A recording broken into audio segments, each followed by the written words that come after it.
Welcome to YouTube channel. आज आपण चुरमुऱ्याचे पोहे कसे करतात ते बघणार आहोत।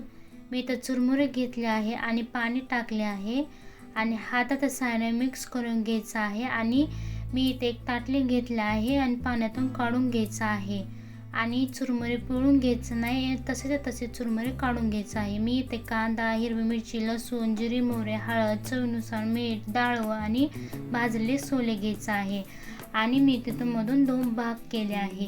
गॅसवरती कढई ठेवली आहे, तेल टाकले आहे। तेल गरम झाल्यावर जिरे मोहरी टाकले आहे, नंतर लसूण टाकून घ्यायचं आहे। लसूण टाकल्यानंतर हिरवी मिरची टाकून घ्यायचं आहे। हिरवी मिरची टाकल्यानंतर आपण कांदा टाकून घ्यायचा आहे आणि मध्यम गॅस करायचा आहे आणि पळीच्या साहाय्याने इथं हलवून घ्यायचं आहे, जसं इथं मी हलवून घेत आहे। आणि तुम्हाला माझा व्हिडिओ आला तर लाईक आणि सबस्क्राइबर आणि कमेंट नक्की करा।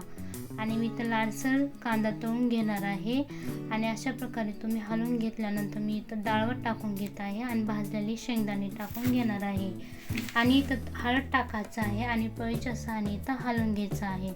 चवीनुसार मीठ टाकायचं आहे आणि पळीच्या साहाय्याने हलवून घ्यायचं आहे। भिजवलेले चुरमुरे टाकून घ्यायचं आहे आणि तुम्हाला कढीपत्ता आणि कोथिंबीर टाकलं तरी चालेल, मी इथं टाकले नाही। आणि मध्यम गॅस करून मी इथं पोहे हलवून घेणार आहे। एकदम तयार झाले चुरमुरे पोहे, एकदम भारी स्वादिष्ट लागते, नक्की ट्राय करा।